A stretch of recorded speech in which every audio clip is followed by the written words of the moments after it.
وما أرسلناك إلا رحمة للعالمين. Salat berjamaah. Syariat Islam mengandung hikmah yang sangat tinggi, menakjubkan, tidak ada ungkapan kata yang menerangkan dan akal yang bisa mengumpulinya. Bila kita mengetahui hikmah dari sebuah syariat tertentu, maka kita akan semakin mantap. Sekalipun jika kita tidak mengetahuinya, kita tetap wajib mematuhinya. Jadi dalam urusan syariat kita harus paham dua hal. Kalau memang kita dapat mengetahui hikmahnya, maka itu memantapkan hati kita. Tapi kalaupun kita nggak tahu hikmahnya, belum tahu hikmahnya, maka kita tetap wajib menjalankan syariat itu sami'na wa ata'na. Artinya kalau kemudian Allah melarang kita makan babi, ya, atau kemudian kita nggak tahu atau belum tahu apa sih sebenarnya rahasia larangan ini, nah maka kita tetap nggak makan babi. Kalau kemudian Allah tahu, Allah memberitahu kita melalui para ilmuwan, melalui para ustadz misal gitu, disampaikan dengan penjelasan ilmiah, maka tentu itu makin menguatkan iman kita. Jangan dibalik-balik kayak orang-orang munafik. Dia kalau belum ketahuan hikmahnya, dia baru nggak mau menjalankan. Kalau udah tahu, kadang masih berat. Bahkan dicontohkan oleh sebagian orang-orang Nasoro. Orang-orang Nasoro itu, ya toh, ketika kita tanyakan, kue sunat atau ora, jawabannya sunat. Ketika kita tanyakan lagi, itu syariat apa bukan? Mereka mengatakan bukan.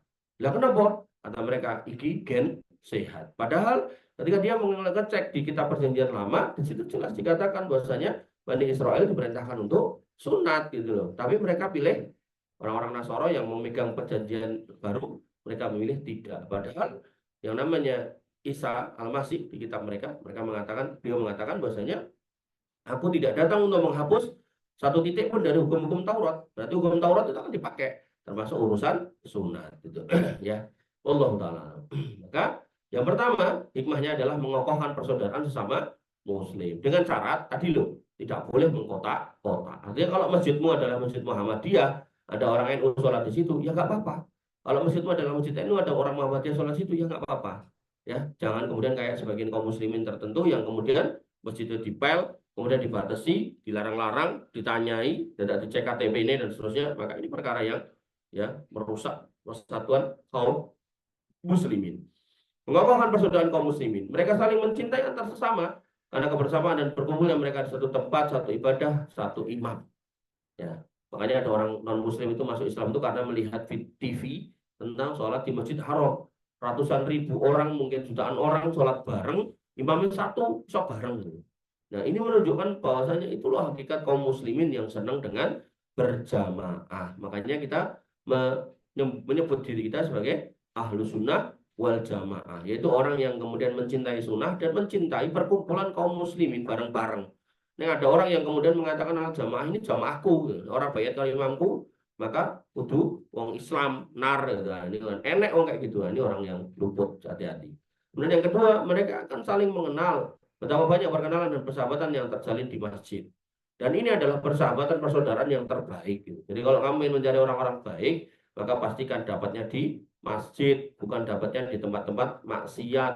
Kalau dapatnya di majelis-majelis judi, majelis-majelis khamr, maka insya Allah itu bukan teman-teman yang baik. Adapun teman-teman itu akan menjadi sebab kita nanti di akhirat saling menolong atau saling bermusuhan. Allah mengatakan, al-akhillau yawma idzin ba'dhum ba'din illal muttaqun. Orang-orang yang dulu dekat satu sama lain itu akan saling bermusuhan, akan saling tuding, saling menyalahkan gitu. Kecuali orang-orang yang bertakwa. Orang bertakwa kumpulnya di mana? Di masjid.